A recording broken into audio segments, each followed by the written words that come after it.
Hello বন্ধুরা, আসসালামু আলাইকুম। আশা করি সবাই অনেক ভালো আছেন। তো আমার ইউটিউব চ্যানেলে আপনাকে স্বাগতম। তো আজকে আমি অ্যাডোবি ইলাস্ট্রেটরের বিশেষ কিছু টুলস সম্পর্কে বলবো। তো যারা নতুন গ্রাফিক্স ডিজাইনার তাদের জন্য মূলত এই ভিডিওটি অনেক হেল্পফুল হবে। তো যারা নতুন গ্রাফিক ডিজাইন করবেন এরকম আশা করতেছেন, তো তাদের জন্য এই ভিডিওটি। তো আজকে আমি দেখাবো আমরা কিভাবে ফন্ট ইউজ করব এবং ফন্টগুলিকে কিভাবে আমরা গ্রেডিয়েন্ট কালার দিব।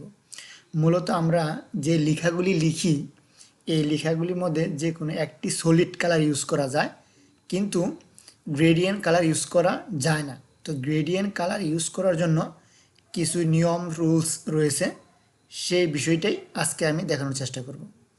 তো আমার চ্যানেলে যারা নতুন সবাই আমার চ্যানেলটা সাবস্ক্রাইব করবেন, এবং আমি অ্যাডোবি ইলাস্ট্রেটর এবং ফটোশপের প্রত্যেকটি টুলস এর কাজ দেখাবো। যদি আপনারা প্রত্যেকটি ভিডিও দেখেন, আশা করি ভালো কিছু ফলাফল সম্ভব। তো ফার্স্টে আমি অ্যাডোবি ইলাস্ট্রেটর ওপেন করেছি। অ্যাডোবি ইলাস্ট্রেটর ওপেন করার পর এরকম একটি ইন্টারফেস চলে আসবে। তো এখন আমি এই টেক্সট অর্থাৎ টাইপ টুল, তো টাইপ টুলে যাওয়ার পরে এরকম আমি লিখতেছি, আমি ফন্টটা বড় করে নিচ্ছি।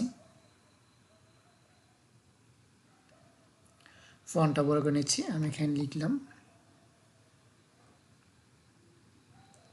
দেখুন এখানে লিখে আছে লরেন ইপসাম। তো এই যে লেখাটা আছে, তো এই লেখাটাকে দেখুন, শুধু যদি আমি এই যেখানে গ্রেডিয়ান, যদি গ্রেডিয়ান কালার ইউজ করতে চাই, দেখুন গ্রেডিয়ান কালার হচ্ছে না, কারণ এটা গ্রেডিয়ান কালার হবে না। যে কোনো একটি সলিড কালার হবে, রেড হবে, যে কোনো একটি সলিড কালার হবে, কিন্তু গ্রেডিয়ান কালার হবে না। আমি ফন্টটা একটু মোটা করে নিচ্ছি, ফন্ট চেঞ্জ করে নিচ্ছি।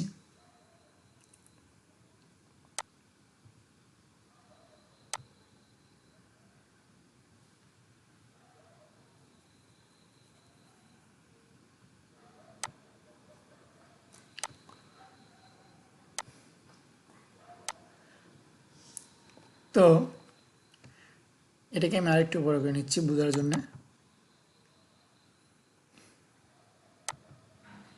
তো এখানে আমি লিখে দিচ্ছি, ধরুন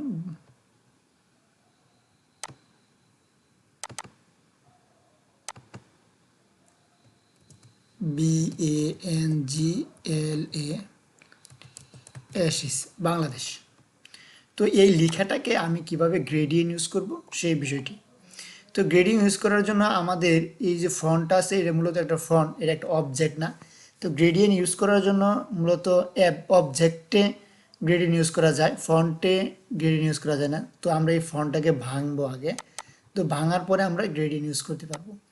তো এই ফন্টটাকে ভাঙার জন্য এই ফন্টটাকে সিলেক্ট করতে হবে, তারপরে দেখুন এই অবজেক্ট অপশানে ক্লিক করতে হবে। অবজেক্টে ক্লিক করলে দেখুন এখানে আছে এই যে এক্সপান্ড, অর্থাৎ ফন্টকে যদি এক্সপান্ড করি তাহলে এটা গ্রেডিয়েন্ট ইউজ করা যাবে। শুধু ফন্ট না, আরেকটা আছে আপনার স্ট্রোক, স্ট্রোকে গ্রেডিয়েন্ট ইউজ করা যায় না, স্ট্রোকটাকে অবজেক্টে রূপান্তর করতে হয়। তো এরকম আসলে আমি ওকে দিব। দেখুন এখন এই ফন্টটা অবজেক্ট হয়ে গেছে, এটার ফন্ট নাই, এটা একটা মূলত একটা অবজেক্ট। তো এটাই আমি গ্রেডিয়েন্ট ইউজ করতে পারবো। তো দেখুন এটা আমি গ্রেডিয়েন্ট ইউজ করতেছি, দেখুন এখন গ্রেডিয়েন্ট ইউজ করা যাচ্ছে। আমি কালারটা চেঞ্জ করে দেখাচ্ছি।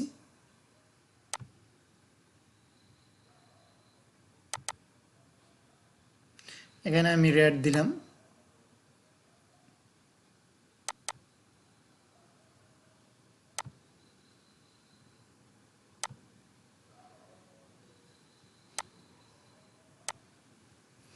দেখুন,